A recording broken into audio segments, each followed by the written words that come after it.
1 Corinthians chapter 3, verse 15. Let's begin at verse 13. It says, their work will be shown for what it is, because the day, that is the judgment seat of Christ, will bring it to the light. It will be revealed with fire. It will be revealed with fire, and the fire will test the quality of each person's work. If what has been built survives, the builder will receive a reward. That's gold, silver, and precious stones. The execution of the spiritual life all the way to super grace. Precious stones is gate 5 of the divine power sphere. Silver is gate 6 of the divine power sphere, and gold is gate 8 of the divine power sphere, spiritual maturity. Verse 15, if it is burned up, as the wood, hay, and stubble, then all the good works out in the cosmic system, because the believer refused to execute the spiritual life, the builder will suffer loss. His works, everything will suffer loss, but yet he will be saved. Suffer loss here is zemio. Do you see this word right here? Excuse me. Zemio deisetai. This is the future passive indicative of zemio, our word. Will suffer loss. How will he suffer loss? All his works are going to be burned up. He's going to lose those escrow blessings that belong to him, and they still belong to him, but he did not attain them through the execution of the spiritual life. The future tense is a gnomic future for a general timeless fact, something that's going to occur at the judgment seat of Christ. It is also predictive future, predicts all those believers that did not execute the spiritual life and were engaged in a whole lot of moral activity. Moral activity. Pro-life. For you who make a big issue out of abortion, there's no soul in the womb, no human life. The zygote, the baby in there, is biological life, but there is no imputed soul in there. Therefore, there's no reason for you to make such a big issue out of them, as if all the babies that were aborted, they're now in heaven, their souls are in heaven. Not at all. Even if it is a sin, let me tell you, it is a sin to abort, but it is not something for you to be making an issue out of. That is the privacy of, that is an issue of the mother and her doctor. So for you to get distracted by these things such as pro-life, this results in a distraction from the spiritual life. Not only that, when you eat up a lie such as this, you start eating up other lies, and you become a reversionist little by little, or sooner than later perhaps. So, future tense is also predictive. Passive voice, the believer who did not execute the spiritual life receives the action of the verb, and the indicative mood is declarative. It is a dogmatic doctrine that those carnal and reversionistic believers are going to suffer loss at the judgment seat of Christ. But, check this out, but he himself, autos, the intensive pronoun, third person, he himself, sotei setai, future passive indicative of sozo, he will be saved. The doctrine of eternal security. You're at the judgment seat of Christ in a resurrection body, and you will be saved still. And even though you suffered all this loss because of your works and in failing to execute the spiritual life, you're still saved. Have you seen those NASCAR drivers that they going fast, 180 miles an hour, and they start flipping and doing this, and then the driver comes out almost unharmed? I mean, sometimes it doesn't happen, they go to the hospital, but when they do come out unharmed, well, that is a wonderful analogy for this. All the works are going to be burned up, a great bonfire at the judgment seat of Christ, but the believer comes out unharmed, he's still saved.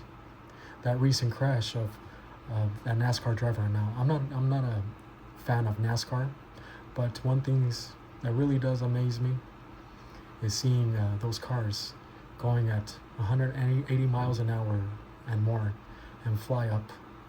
You know, we're talking about several thousands of pounds in a car, being able to fly up as if it was a leaf or a piece of paper. That NASCAR driver, Ryan Preece, who was hit and just flew up at 186 miles an hour, just there he is flying up in the air and hitting the street, but at the end he comes out very unharmed. He starts waving to the rescue team saying that he's okay. Well, that's you, that's us, if we do not execute the spiritual life. Our works are going to be burned, but we're going to be very much saved. Okay, he will suffer loss. The loss are those blessings, the super grace blessings of Hope 3. And this meaning, we bring it over here to 2 Corinthians chapter 7, verse 9. And it says, so that you, with the result that you suffer loss and nothing. Zemioteite, the aorist tense. This is also a culminative aorist regarding in one entirety them suffering loss. They have not suffered any loss because of the apostle, because of Paul and his team. They are not at fault because of anything of this. The passive voice, they receive the action of the verb of not suffering any loss because of Paul and his team. And the subjunctive mood is part of the result clause. With the result that you suffer loss, and this is very strong, and plus the dative of sphere and nothing, in the sphere of nothing, and not one thing, very strong. With the result that you suffer loss and nothing, and then X plus the genitive, the ablative of cause or of means, from us or because of us. And this is very strong, very, very strong as well. Paul is saying here is saying that he is not at fault for anything, any loss of rewards, any bitterness, any mental attitude sin. He's been doing his job correctly in studying, and teaching. Furthermore, he's been teaching them a lot of doctrine, and therefore they have no excuse. If they suffer any super grace loss, it's not because of them, but it's because of their own decision, their own volitional decision. And this applies to us as well.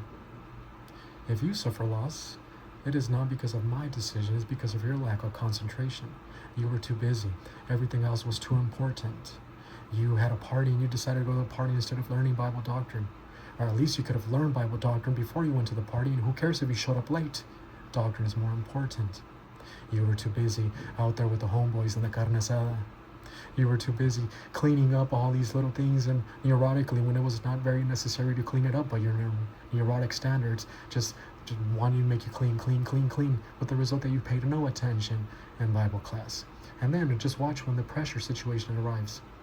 When the testing comes and you do not pass the test, then you're going to say, oh, I should have paid attention in Bible class. At the end of the day, it's not your pastor's fault, it is your fault. If he's doing his job by studying and teaching, then at the end of the day, it's your volitional decision. You decide whether you're going to advance in super grace or not. God has already provided everything necessary. You make the decision to utilize this provision.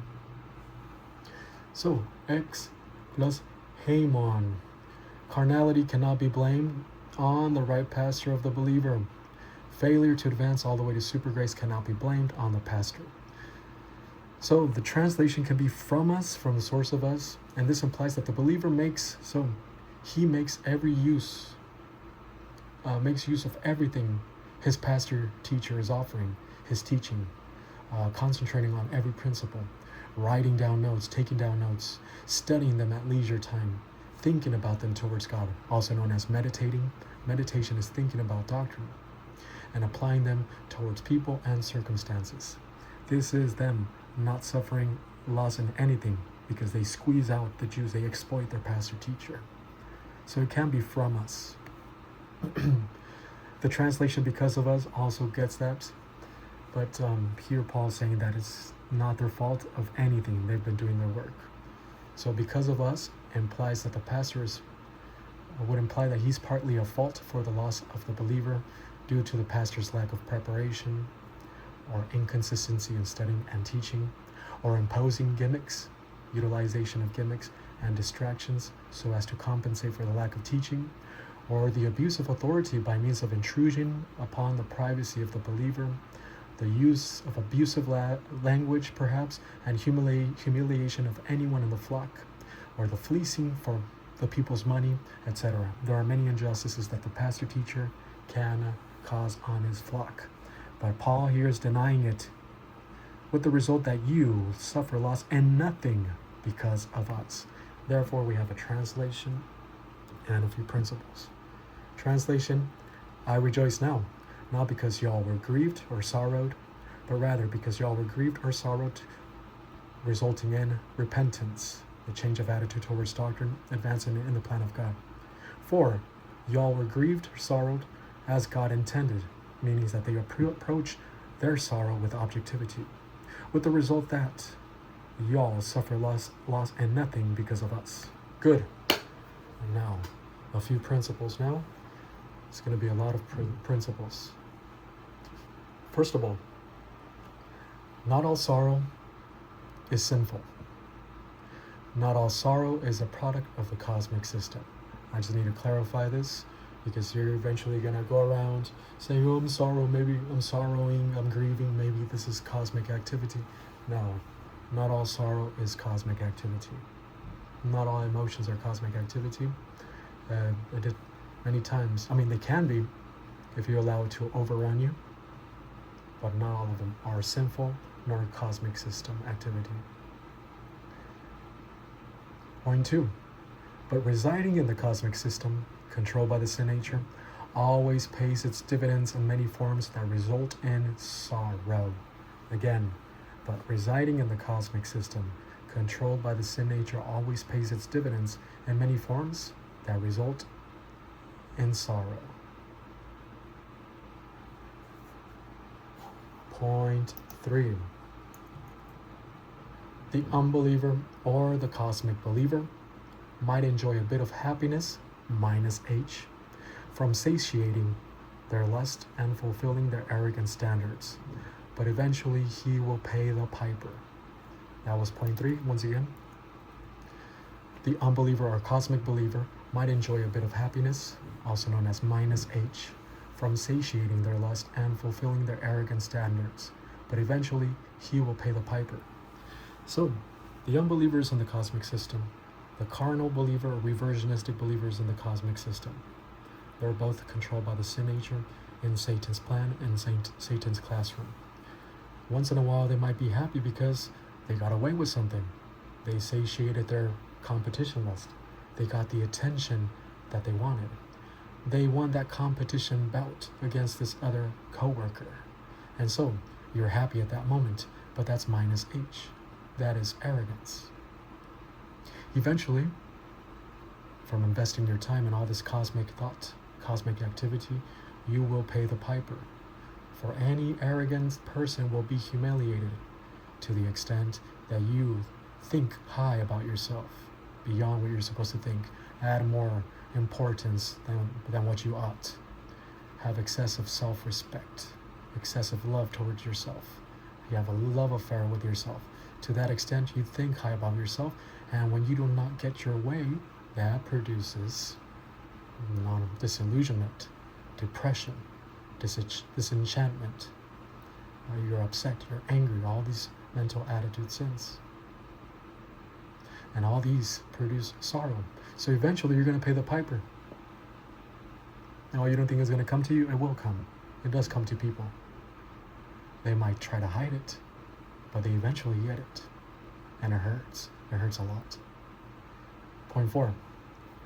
The justice of God, motivated by the love of God, is in the constant business of calling unbelievers to repentance at salvation and calling the cosmic believers to repentance with reference to the post-salvation spiritual life. Is that too long? I'll read it once again. The justice of God, motivated by the love of God. The justice of God is the point of contact. The love of God is the motivation. And yes, the love of God the justice of God will indeed punish you even though he loves you. You are part of the family of God as a believer. The unbelievers, they are called and motivated by God's impersonal love for righteousness. Again, the justice of God, motivated by the love of God, is in the constant business of calling unbelievers to repentance at salvation and cosmic believers to repentance with reference to the post-salvation spiritual life. Point 6. Point 6 says, self-induced misery, also known as what my pastor calls the law of volitional responsibility. Self-induced misery, the law of volitional responsibility, comes in many forms such as anguish, distress, depression, disillusionment, despondency, mental instability, neurosis, psychosis, which can result in sorrow. Well, some psychotic ones are so divorced from reality, ideating and imagining things so they don't feel the pain, so sometimes they don't even feel the sorrow. But yes, these things do result in sorrow.